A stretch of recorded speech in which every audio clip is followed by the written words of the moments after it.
Welcome to Movies, Music and More, a podcast that explores, breaks down and analyses the music of modern day media.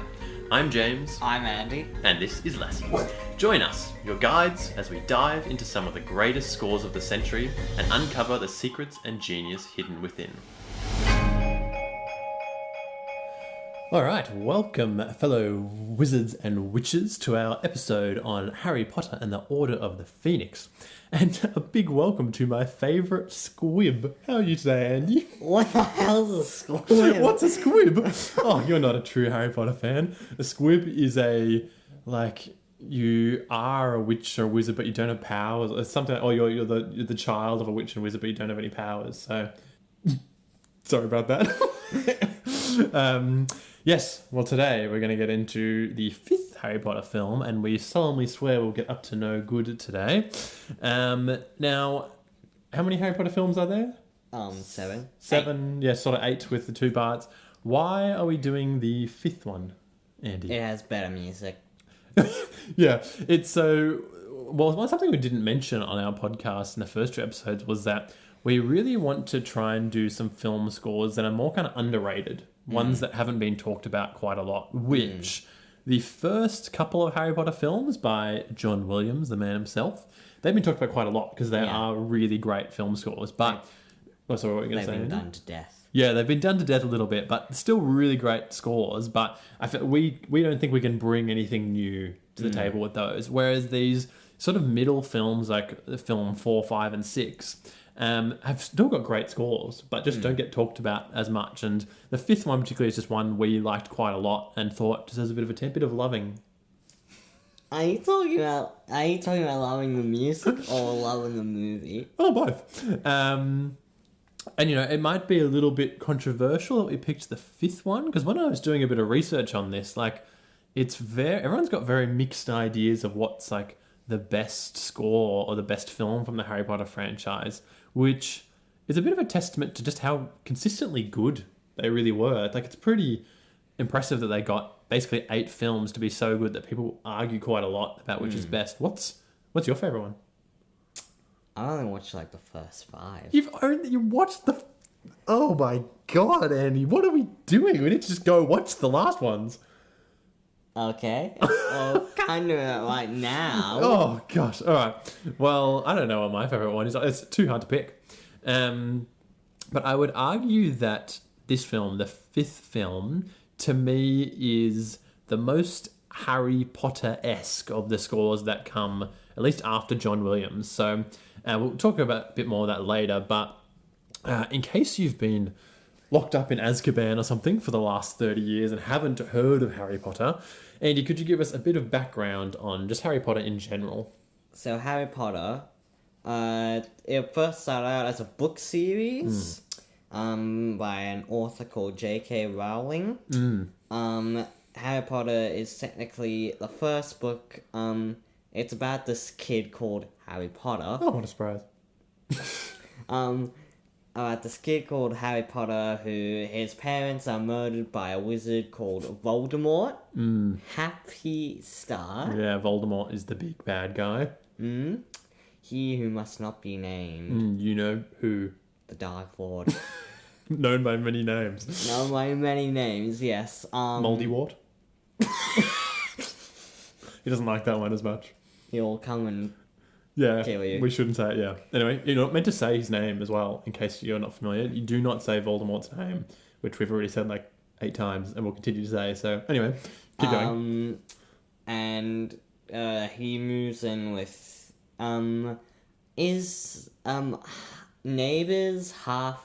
Is his... It's his aunt and uncle. Aunt and uncle. They're pretty much terrible family. They also have a son called Dudley. Yeah, bloody muggles, am I right? Bloody muggles. Indeed. And then one day they go, strange things just start to happen, and they go off on a holiday, not really, to a nice, lovely, very dark tower, which looks like something out of Dracula. Yeah, they're trying to run away because Harry's adopted family, his aunt and uncle, know that his parents were magic and don't want him to be magic because they're just anti all magic. And they're running away from Hogwarts, the school of witchcraft and wizardry, is trying to send him letters to come to school and learn to be a wizard, but they don't want him to be. So, yeah, we've got And they moved away after the house was pretty much flooded with Hogwarts letters. Yeah, it's pretty funny scenes. This is right in the start of the first film. So, yeah, we've got Harry Potter. He goes to Hogwarts, the school of witchcraft and wizardry, and Voldemort, murdered his parents. And he was the only one to survive the killing curse. So Voldemort was this big evil guy at the time. And then kind of through these movies, he comes back. And certainly in this film, the fifth film, he is back for the first time, really. Well, not really in his body. He's taken over. He's taken over the Defense Against the Dark Arts teacher. Well, that's in the first film. For the film we're up to today, in the fifth one, in the last, he's really properly back. He's properly back. And each Harry Potter film of there's 8, yes, has quite a different character. So, and this is mainly due to the different directors they had. So they started off with Chris Columbus for the first 2 films, and they had quite a similar feel. They were quite light, and all the actors were still quite young. And then from there, as the cast gets a bit older, they have quite a range of different directors. There's Alfonso Cuarón for the third film, Mike Newell for the fourth film, sorry. And then when you get to this film, the fifth film, David Yates takes over. And David Yates is British, which kind of suits the all-British cast. J.K. Rowling insisted that everyone in the cast should be British, and most of the production was British. We also have lots of different composers across the film franchise. We've had 4 composers. Yes, that's right, 4. So we started off with, as I mentioned, John Williams, the man himself, and then he did the first 3 films. But then after that, he just couldn't fit it in. He is such a busy composer. He's like 90-something now, and he's still writing major film scores. And he basically I think it wasn't super clear, but he just couldn't fit it in. And from there, they had a range of other composers. Interestingly, did you know they were tried to get John Williams back for the last film, for Deathly Hallows Part 2? That would have been a very different... very different, yeah. But anyway, so they had Patrick Doyle for the 4th film, and then Alexandre Desplat scored the last 2 films. Those are quite well-known scores as well. And then Nicholas Hooper, our man of the hour, did the film we'll be talking about today. He also did the 6th film. And just like how each movie seems quite different, with each new composer, we get very different film scores. Would you agree, though, Andy, that John Williams really set the tone of the franchise in the first couple of movies? And he wrote very iconic themes. So Hedwig's theme is probably the most iconic theme of the whole franchise. And do you reckon that Hedwig's theme is the most iconic film theme of this century? So from 2000 on? Like, do you think there's been any other music from film that is more iconic than that? Star Wars. Yeah, but Star Wars was before 2000. That's true. Yeah, so I'm just talking the last 20 or so years, 25 years. I can't think of anything else. I think when you hear the Little Hedwig's theme, it's just so distinctive and everyone knows it. I don't know there's any other film like that. Batman Begins. I don't think Batman Begins is nearly as popular. It's still a good score, but anyway. So yes, Nicholas Hooper is our composer for this film. Also a British composer, so filling out this British theme. And he'd done a lot in the British film and TV area before coming into Harry Potter. But certainly this Harry Potter film and the 6th film were by far his highest profile and largest scale films. Certainly at that time in his career, and I think that he's ever done. So he got the gig when he came in with David Yates, the director. They'd done some projects before. And so there we go. Nicholas Hooper became our composer for the 5th score. Now, first of all, spoiler warning. We need to give our spoiler warning every episode. There will be spoilers. Andy will spoil everything. You will spoil some stuff. I'll spoil some stuff too, yes. Before we jump into the music of this film, though, as we mentioned, John Williams really set the tone of the whole franchise in his score for the first Harry Potter film. And as we also said, this has been discussed a lot, these themes, so we're not going to spend too long on this, but we are just going to have a quick listen to the opening theme from the first Harry Potter film because it does really establish the sound of the Harry Potter world, which will relate to our score for the fifth movie by Nicholas Hooper.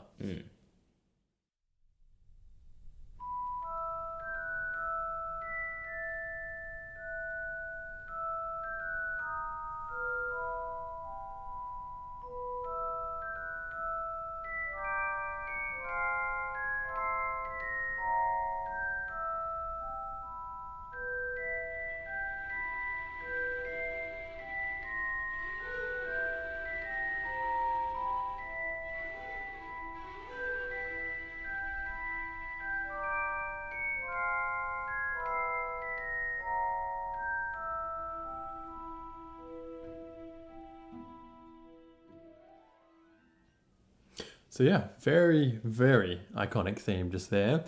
A lot has already been said about it. If you want to find out more about that theme, check out some other podcasts like Art of the Score or the Soundtrack Show, or there's lots of things on YouTube, but we'll just kind of say it's a very dark, mysterious sort of melody.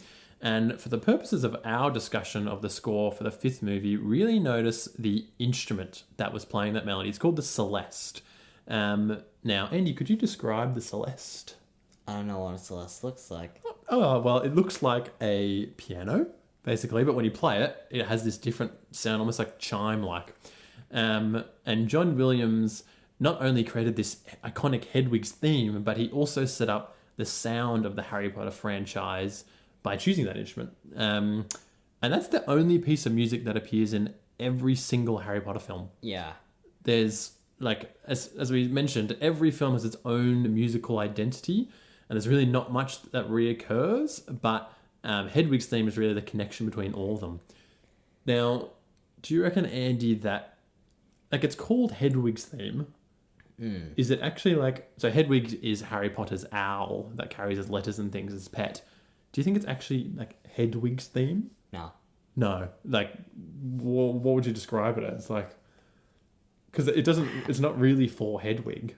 It's for the entire movie. It's for Harry Potter. Yeah, it's like just the sound of Harry Potter or like the wizarding world, I guess.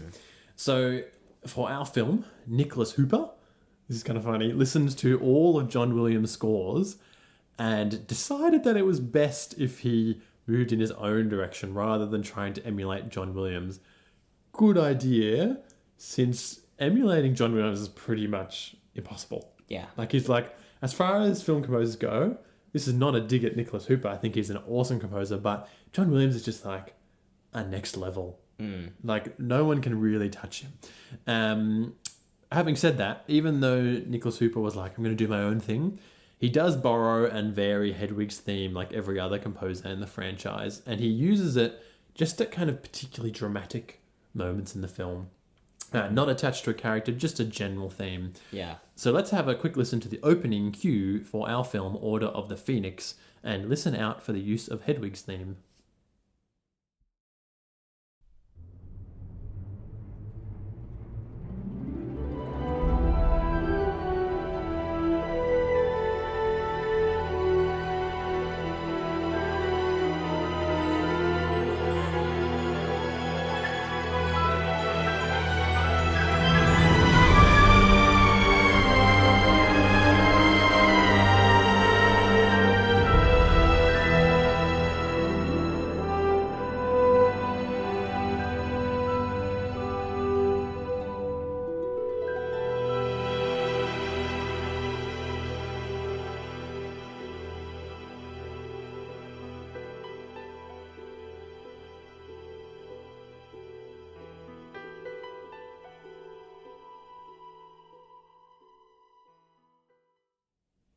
So instantly, as soon as the movie starts, you hear Hedwig's theme and you're like, oh, I know where I am. We're in the Wizarding World.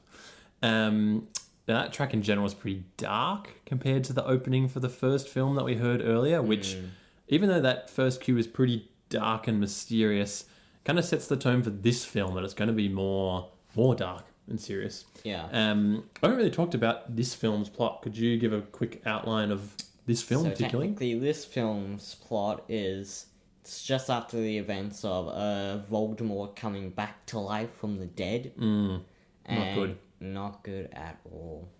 Wizarding World, you're pretty much screwed if Harry Potter wasn't Pretty around. much everyone's not pleased that Voldemort's back. Well, actually, a big part of this film is that most of the Wizarding World, or at least those in power, are denying that he's back. They just won't admit that he's back. They don't want it to be true, which means that poor Harry and Dumbledore are copying it because everyone's like, you guys are liars. Yeah, and and Voldemort it sends Dementors to attack Harry. It's technically about so there's every single wizard apparently has a crystal ball. Yeah, I don't know if it's every wizard, but certainly there's lots of crystal balls that hold these prophecies about lots of wizards. Yeah, go on. And Voldemort wants Harry Potter's crystal ball. Because it's a prophecy about him and Harry. Yeah. And if he gets crystal ball, he's technically in control of Harry, which would not be nice. Yeah, it'd give him information that would help him beat Harry. And yeah, a lot of this movie is just Voldemort messing with Harry because Voldemort's just kind of using magic, and we find out later reasons why that lets him get into Harry's head, basically. Yeah. Which becomes a big part of the film. And Harry is not happy this film. Not Absolutely at all. not. He is such a grumpy bum the whole time, which, fair enough. He saw a good friend get murdered by Voldemort at the end of the last movie, and then Voldemort came back, which obviously, having murdered his parents, he's probably not that pleased about. But he's so grumpy. He is. In this film. It's like, come on, crack a smile at least at some point, Harry. He does. Does eventually. Yeah, it takes a while. Like an hour. Yeah, pretty much. So yeah, Hooper incorporates Hedwig's theme into the film, which gives it this Harry Potter-esque sound for this film. But in fairness, that all the composers in the franchise do that. One of the reasons that we reckon like this film seems really like it's in the world of Harry Potter is because Hooper uses a lot of woodwind instruments. Do you know the woodwind instruments, Andy? List a few for us. The flute. Yep, definitely. Saxophone. Saxophone is one. We have a brother who honks his saxophone away all the time. Saxophone's actually not in this score though. Yeah, he'll do it for ages. So yeah, flute. Any others? Trombone. No, Andy Farrough. I played trombone for like 16 years. It is not a woodwind instrument. My God. All right, I'm taking over.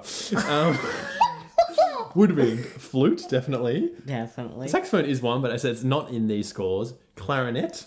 Yeah. And then some ones that a lot of people probably haven't heard much of before. Oboe. Yeah. And bassoon. Not the trombone. I've literally played trombone for like 16 years, and he's heard me play for hours a day, and he gets it wrong. Anyway, shame. A shame.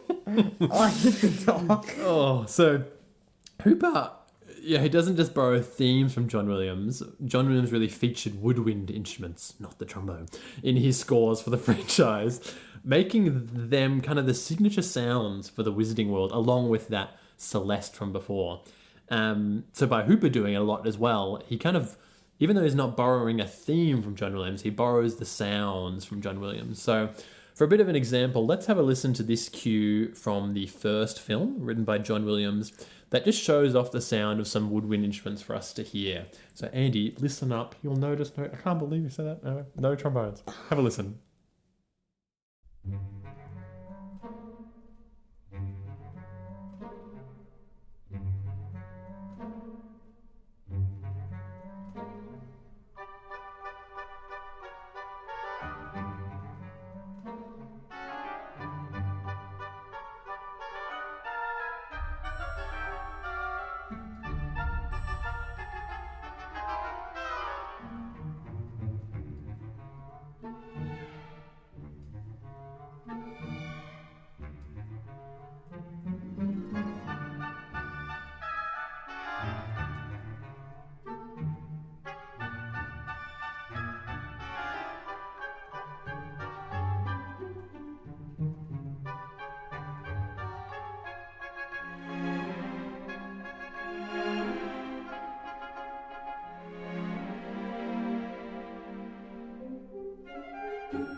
So yeah, there we go. You heard a lot of woodwind instruments in that track, which they're very flexible instruments. They can be lyrical or dark, but I think they're particularly effective for kind of lighter and quirkier sort of music, which I think is great because a lot of the appeal, at least for me, of Harry Potter is not like the dark and serious bits. Like as much as Voldemort's cool and all that, and Harry gets all moody in this film, it's like the quirky fun parts about being witches and wizards at Hogwarts and doing magic and strange things that are cool bit. And the woodwind instruments really demonstrate that well. Not to say that other composers in the franchise don't use wooden instruments, but Hooper really leans into them the most. So let's get back to our film, the fifth movie. Let's have a listen to an early scene in Order of the Phoenix that starts off with Arthur Weasley trying to navigate the Muggle subway. Yeah, trying to get through the Muggle subway system with Harry. They're off to the Ministry of Magic and they need to take this Muggle entrance. And Arthur Weasley has no idea what he's doing with like the ticket barrier. It's pretty funny.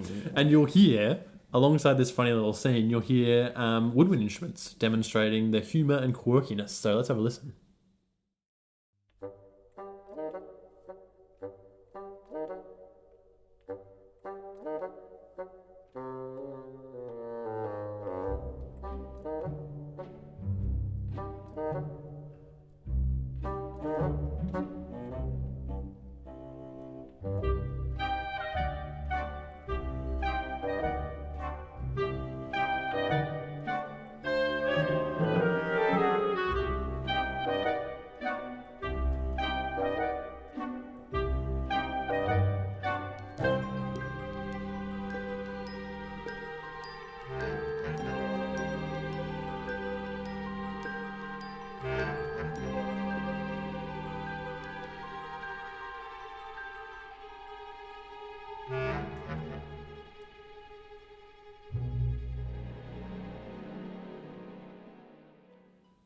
Okay, so that was the Ministry of Magic.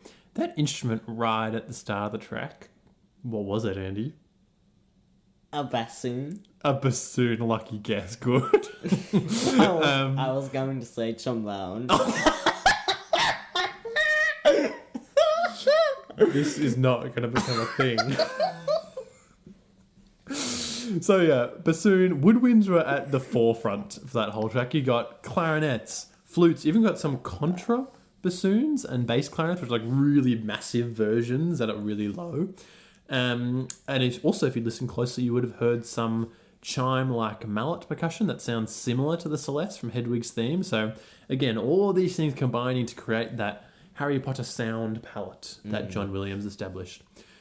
So I think it's time to get into arguably the best track of this film, the music for the dreaded Professor Umbridge. Who should be part of Voldemort's group, but which is not. Yeah, ironic. I was thinking, it's amazing how much you when you watch this film, you learn to hate this character, considering that, like, there's Voldemort, and you're like, yeah, I don't like Voldemort.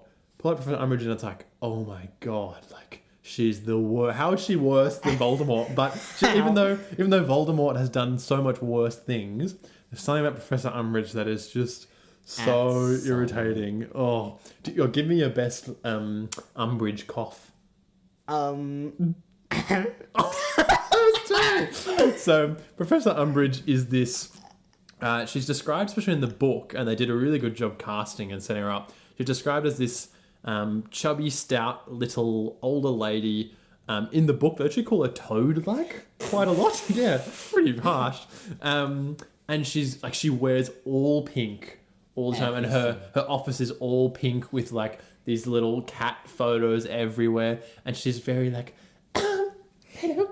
Like she's got this little cough that's so annoying, but she's also like a tyrant and terrible to people and all sorts of things. So you learn to really dislike Professor Umbridge. And anyway. then she gets taken by centaurs. Yeah. And then we don't have to see her face again. Yeah. What goes around comes around. She does get taken by centaurs at the end of the film, which in the book particularly, she's really against centaurs. So it's even kind of funny that she gets taken by them. Anyway. And then she's actually a little bit in the next book. and she's like terrified of horses now. Like we're gonna do is make a clip clop noise, and she like has a panic. Anyway, let's have a listen to Professor Umbridge's theme. And another funny thing is at the start of the movie, you notice her saying, "I absolutely love kids," and at the end, she says, "You know what? I absolutely hate kids." Yeah, that's just any school teacher at the start of the year, at the end of the year. All right, let's have a listen.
So that's the theme for Umbridge. What words would you use to describe that track? I think it'll be like, I'm not sure, like, uplifting? Yeah, because it's both like bright and perky, but it's also like Dark. Yeah, it's got like a dark side to it, which that's like Umbridge. She comes across all bright pink and very nice, but on the inside it's just like not nice. A bit irritating as well, don't you think? Like it is a really cool track, but it's got a little bit of like it sounds like she's telling someone off. It's like, stop it. Don't do that. Andy, stop it. Like there's something about it that's very like telling people off the whole time, you know? Yeah. I mean, like, she does actually do that in the movie a lot. Yeah, because she's going around lording it over everyone and getting power from the Ministry of Magic to do things. She's pretty much at the school kids. I am God. If you do not listen to me, I'll just chuck you into the Forbidden Forest. Yeah, and she uses, like, cruel punishment. So, yeah, that's the first little theme.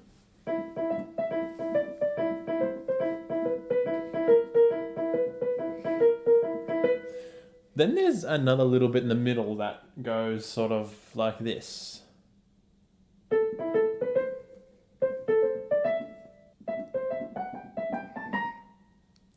And I reckon that bit sounds like she's reprimanding someone. It's like, Andy, you're in trouble.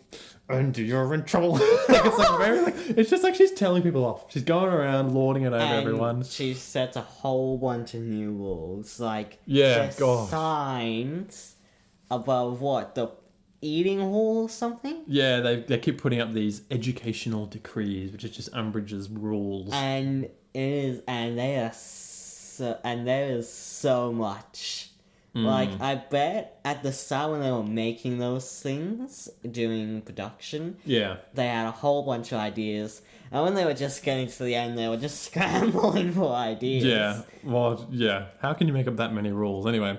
Somehow she manages to do it. Yeah. That woman is an evil woman. She's pretty evil. So, like, the brightness of that track comes from the fact that it's quite quick. Dun, dun, dun, dun, dun, dun, dun, dun. And also, like, we haven't talked about tempo before, but it's really important. So John Williams even says that before he writes anything for a scene, he figures out what tempo. So when you get a faster tempo, it's always a bit brighter and more energetic. And then in this song, the fast beat is divided into 3 smaller bits. So normally in a lot of our Western music, it's divided into 2. 1, 2, 1, 2, 1, 2, 1, 2. But in this one, it's divided into 3. 1, 2, 3, 1, 2, 3, 1, 2, 3, 1, 2, 3, 1, 2, 3, which gives it a really like dancing along kind of feel, lots of energy. But then it also sounds dark at the same time, which that's mostly because, and this we haven't talked about this very much, this is in a minor key. So in music, you've kind of got 2 basic almost flavors. One set of note is called major, which gets a nice bright sound, and then another set of notes is called minor, which gets a dark sound, and that's what they took those notes and made this theme out of that minor sound. Give us another example of a dark theme. Another example. Well, I mean, we were already talking about the 1989, was it, Batman film in the last couple episodes? That theme, that's all minor as well.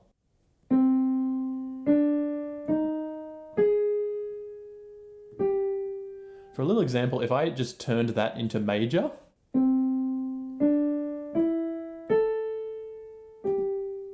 it's like, happy Batman. Like it's like that's Batman. That's like Squirrel Boy. Like it's very happy. It's like, so if you've got if you've got major music, it's usually quite bright and happy, which we're going to hear a track soon with that. If you've got minor, it gives it a darker sound. So that's where we get this darker sound for Umbridge. The only other thing I think about this theme is also, underneath all these themes, you get this big, deep...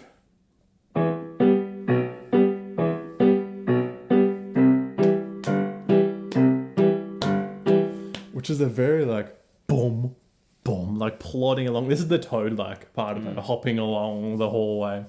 So anyway, that's really an awesome theme by Hooper. I'd argue that track is actually a real contender for like the most distinctive theme in the franchise that wasn't made by John Williams. Like I can't think of anything from any other films that is so easily noticeable, and all it takes is a tiny little snippet of her theme and immediately Umbridge is conjured to mind. So let's have a listen to another track from the album where Umbridge's theme is heard much more subtly. It's underscoring, so it's underneath the dialogue and things.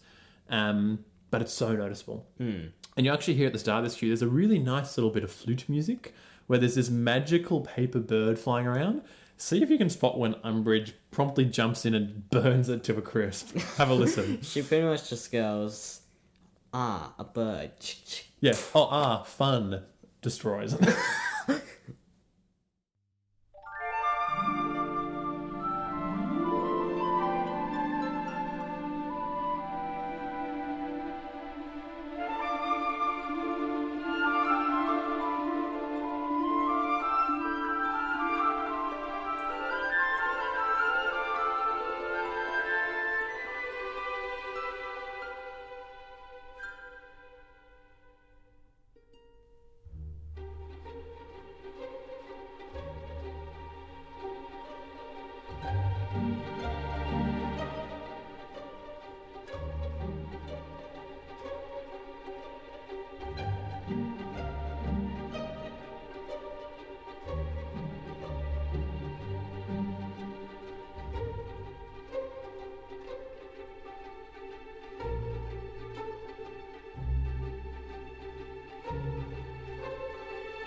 So iconic and distinctive, even in a scene like that where the theme is just quietly underscoring the dialogue. You definitely know Umbridge is there just because of the music alone. So, at this point we've discussed the way that Hooper has used instruments like the celeste and those chimey mallet-like percussion and woodwind to conjure up that Harry Potter sound. And we're taking a look at Umbridge's theme, but there is still so much more from this album to look at. This is the end of part 1. We're just ducking up to get some butterbeer. Yeah, grab a butterbeer, maybe a pumpkin pasty, is that what it's called? We need Birdie Bott's every flavour beans. That's what we need. So go grab some Harry Potter themed snacks, and we'll see you for part 2. Yep.